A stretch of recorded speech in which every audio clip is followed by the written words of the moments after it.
Belief is one of the most interesting things a human brain can do. It begins as a whisper in the neural dark, a pattern recognized, a memory linked, a story told just convincingly enough to make the brain say, yes. And in that fragile moment of cognitive agreement, entire civilizations rise. Every law, religion, ideology, or scientific theory began this same way. These beliefs are not a private thought floating somewhere behind our eyes. It's a force that shapes what we see, how we act, and who we are. It's the scaffolding of identity and the weapon of ideology. We cling to our beliefs like lifeboats in a chaotic sea of uncertainty, even when the water that's keeping us afloat is poisoned with misinformation or fear. The irony is that most of us think that we choose our beliefs, that we believe something because it's true.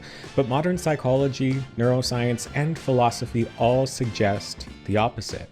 We often link something as true because we already believe it.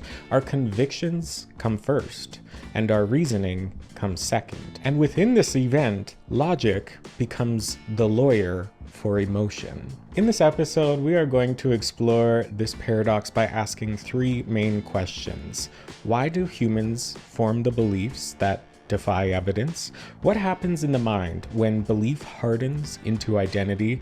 And maybe most urgently, can belief ever change without breaking the self that holds it? Across these chapters, we're going to discuss the architecture of thought itself, from how our brains evolved to find meaning in randomness, to the mechanisms that turn those meanings into moral certainties, and finally to the delicate art of transformation, how people unlearn, rethink, and rebuild their understanding of the world. Because in the end, the story of belief isn't about psychology or philosophy. It's about survival. The human mind is both a cathedral and a trap, a place where truth and illusion coexist so closely that one can easily become the other. To understand belief is to understand what it means to be human, fallible, hopeful, and forever in pursuit of something to hold on to in the dark. Hello, you stunning woman on the go. Welcome back to DTalk, your safe space to explore your creativity, connection, critical thinking skills, and most importantly, your cringe. I don't know why cringe was most important today. Today we're unpacking the story of the most powerful force known to humankind. Belief, the invisible Wi-Fi signal connecting our brains to utter nonsense. This is the story of power, manipulation, and the kind of conviction that makes people argue with scientists in the TikTok comments. I just said in the TikTok comments, so that's giving boomer vibes. If you've ever wondered why humans believe the most absurd things, why some ideas stick while others fizzle out and die, or why your brain might be sabotaging you right now, in this very moment, this episode is for you, because we're going to talk about the believers, the skeptics, the conspiracy uncles, the queers, the thinkers, the teachers, basically everyone history's ever tried to silence for asking, wait, but like, why? So clutch that emotional support caffeine, restrain your flat inner earther advocate, because it's a text-heavy joke. Let's get into it. DTalk starts now.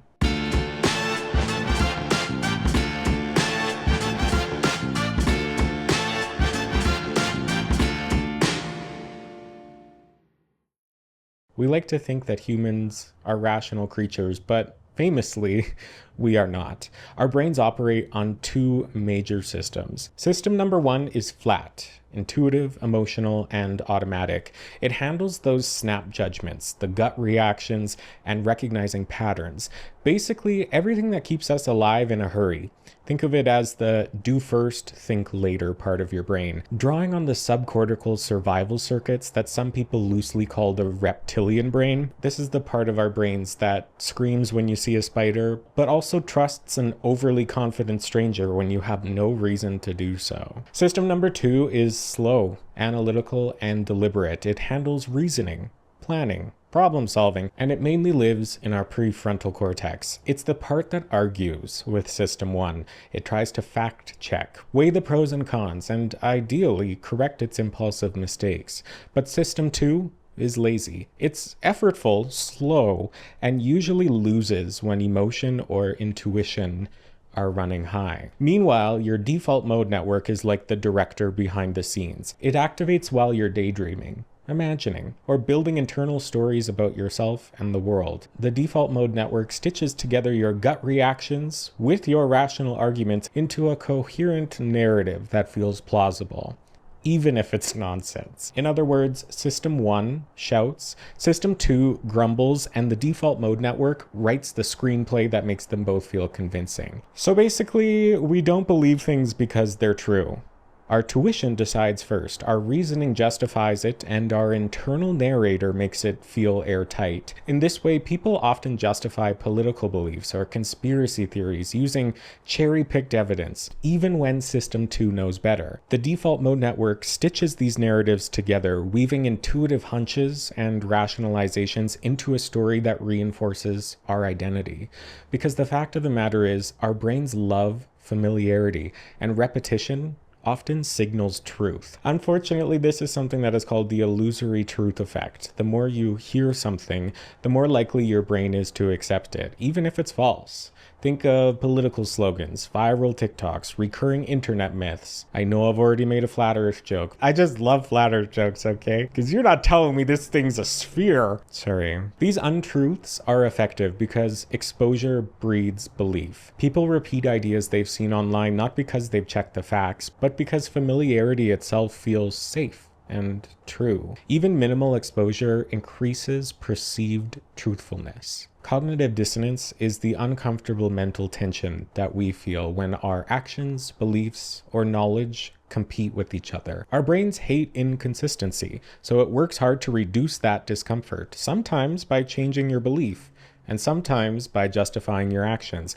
and sometimes by ignoring all the evidence completely. Say that you believe that smoking is harmful, but you smoke anyway. Then you might tell yourself, it's fine, my grandfather smoked and he lived to 90. To resolve the tension.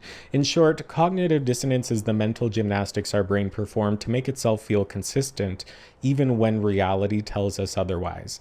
And this matters because it begins to explain why people cling to these old and outdated beliefs. They're comfortable, and they're emotionally soothing. Novel or challenging evidence creates cognitive friction, which humans are wired to avoid. For many folks, this friction, called cognitive dissonance, is avoided in spite of the costs to people's relationships, their health, and their genuine happiness. Uncertainty triggers the release of the stress hormone cortisol, which can cause anxiety, even up to physical discomfort. And on the contrary, dopamine spikes when people feel certain, regardless of accuracy. In this way, conviction provides a psychological scaffold to navigate life without panicking at random stimuli, and shared beliefs create social cohesion, further reinforcing the reward of conviction. Our brains literally reward being confident even when we're wrong. The question becomes, how do human beings effectively lie to themselves so often? How do we quiet the cognitive dissonance that makes us so uncomfortable? And the answer is storytelling. Humans were storytelling machines. Random events that we experience on a regular basis have to fit into a story in order to feel comfortable. And one of our highest evolutionary instincts is to maintain homeostasis, which requires comfort. That's why myths, conspiracy theories, and viral anecdotes, they're sticky. They satisfy the brain's craving for narrative coherence. This could be like justifying a bizarre weather event as proof of divine punishment, or a climate catastrophe, depending on your worldview. Even these implausible explanations reduce anxiety because they provide structure and predictability. People fear what they don't understand. The structure of belief is a feature of evolution because it favored brains that quickly identified patterns, trusted their instincts, and conformed to the group, because anything to the contrary was a threat to survival. Mistaking a stick for a snake could save your life, but the inverse could end it. Our brains are built to recognize the most threatening narratives to keep us safe even when we're wrong. This is called the confirmation bias. We only remember the events that fit within our own narratives. The evolutionary psychology shows us that cognitive biases like these are often adaptive strategies misapplied in modern contexts. Our brains are wired for ancestral survival, not the modern truth. The same architecture that once saved lives is now something that spreads misinformation. But understanding it helps us explain why humans are brilliant and stubbornly fallible at the same time. Ultimately, humans prefer intentional, causal explanations over randomness. Narrative resonance often trumps actual accuracy. This matters a lot because facts alone rarely change minds. To modify beliefs, you need to reframe the underlying story. So to recap this chapter, belief emerges from the dance between intuition, reasoning, and narrative construction. System 1 generates gut-level belief. System 2 rationalizes it. And the default mode network stitches together the story that makes both feel true. Add familiarity, emotional comfort, and survival instincts, and you have the fragile yet powerful architecture of human belief. Now, we're going to talk about how these beliefs harden into identity, ideology, and sometimes outright fanaticism. Here's where our inner flat earther advocate comes to play, diva. Humans cling to beliefs like toddlers cling to blankies, tightly, emotionally, and sometimes irrationally. This is true because our beliefs are deeply intertwined with our identity, and changing a belief can sometimes feel like losing a piece of yourself. So if someone's political beliefs are central to their self-concept, presenting oppositional information can feel like a personal attack and not a friendly debate. This explains why fact dumps often fail to change people's minds. Many studies explain that beliefs are tied to self-concept and create ego-protective defenses. This explains why a lot of folks, if you threaten their beliefs, you also threaten their ego.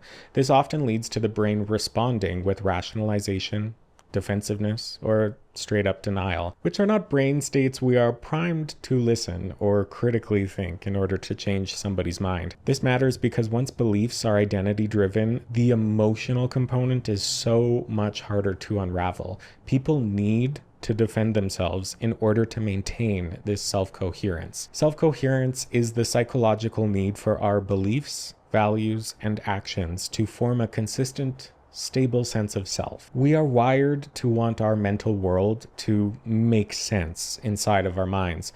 When there's inconsistency, like a belief conflicting with an action, our brains experience discomfort, cognitive dissonance. And maintaining this self-coherence is a survival mechanism for identity and social function. There are positive outcomes to this innate need because self-coherence allows our brain to navigate the world efficiently.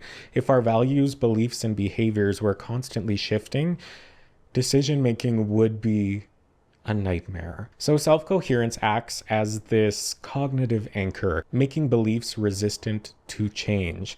Our brains are basically a high-maintenance roommate. It refuses to let us believe one thing and do another, and if you try, it sends a flurry of panicky texts, guilt trips, and emotional sticky notes. And to survive it, it either rewrites the story, convinces you that you did nothing wrong, or turns your belief into a moral crusade. That's self-coherence, our brain's way of keeping our personal narrative neat, tidy, and stubborn. At this point, then beliefs become moralized because they're linked to our deeply held values. And at this point, being wrong isn't an intellectual mistake, it's a moral failing. This is why debates about climate change, public health measures, or human rights in general often escalate beyond facts and into moral battles. People defend their beliefs as if they were defending their soul, if the concept of a soul held any scientific merit. In this vein, psychologists describe the moral foundations theory, where certain beliefs are intertwined with perceived morality, making them nearly impervious to logical arguments. Our brains want consistency, but they want righteousness more. Beliefs are also reinforced by social networks. We are social animals, and belonging to a group strengthens our beliefs because disagreement threatens not only ideas, but the bonds we have with others. This looks like echo chambers on social media, political partisanship, religious communities, even fan cultures. They all amplify beliefs. The more like-minded people around you, the more your brain interprets dissenting evidence as a threat. And this social proof is a very powerful force in maintaining beliefs. Again, this group conformity is evolutionarily adaptive. Humans who conformed with the group often survived longer in ancestral environments. This matters because belief hardening is not only personal, it's social as well. Challenging somebody's belief can feel like you're pulling them out of their tribe, where they feel isolated, vulnerable, and stuck in a system where they're unable to access nuance. And once these beliefs harden, our brains selectively filter the information to confirm what it already knows. This is why people find evidence supporting absurd or false beliefs and dismiss other contradictory information. This looks like climate change deniers citing isolated and cold weather events, anti-vaxxers cherry-picking studies, or TikTok gurus validating every gut instinct with, "I googled it this morning." Studies show that confirmation bias and motivated reasoning are powerful cognitive forces that maintain these hardened beliefs. This matters because belief hardening is a cognitive survival mechanism. Our brains prioritize emotional and social coherence over objective truth. So to finish this chapter, beliefs harden because they become a part of who we are. They're reinforced by identity, social networks, emotion, morality, selective evidence, and changing a belief is not simply just updating information. It's upending part of the self, which is why people defend ridiculous or harmful ideas with such passion. Now we're going to explore the delicate art of transformation. How can we unlearn, rethink, and rebuild our understanding without collapsing our sense of self? Changing beliefs without collapsing our sense of self. It's possible, but for many, it is not probable. Beliefs are not knowledge. Beliefs are identity, emotion, and social currency all wrapped into one. Changing it is like rearranging load-bearing walls of a house while people are still living in it. But neuroscience, psychology, and philosophy give us clues as to how it can be done. The main challenge is we can't simply override beliefs with logic. As we've talked about, System 1 shouts, System 2 rationalizes, and our default mode network stitches together the narrative. Trying to force a belief change purely through facts often backfires because our beliefs hang on like a Wi-Fi signal in a thunderstorm. Fragile, but somehow still connected. A study from 2010 shows the backfire effect, where correcting misinformation sometimes strengthens false beliefs, especially when identity or morality are involved, which is almost always. This matters because effective change starts with the emotional and social context, not the facts. Logic alone rarely moves entrenched beliefs. The call truly needs to come from inside the house. So to make this change possible, we can't threaten people's self-concept. We have to expand it. So instead of telling somebody that they're wrong, if you want to argue with them, you could give them a perspective that fits into their values of curiosity and fairness. We need to appeal to that emotional side, to that social side. I just thought of something that's completely out of my script. Whenever I'm in a classroom, I always think of connect before you correct. You can't be correcting anybody unless you have a relationship with them and you've connected with them in some way. It's not difficult to connect with people, but it does take intention. And I think that's a thing that a lot of us miss out on, myself included. This podcast is literally just as much for me as it is for anybody who's watching. It's crazy, man. But I'm glad you're here. Okay. The goal here is to challenge somebody else's belief without triggering their ego defense. And my strategy for this is through asking questions. Allowing your ideological opponent to speak more than you do can often assist them in seeing their flawed reasoning, notably more so than just countering their arguments with research and data. This is affirmed through Steele's self-affirmation theory from 1988 that demonstrates affirming a person's core values first makes them more receptive to belief-challenging information. One of the hardest parts of this entire process is that belief change almost never coincides with a dramatic aha moment. You know, it's usually a slow, incremental, sometimes invisible process, but the key is cognitive flexibility, which is the ability to hold multiple perspectives and tolerate ambiguity.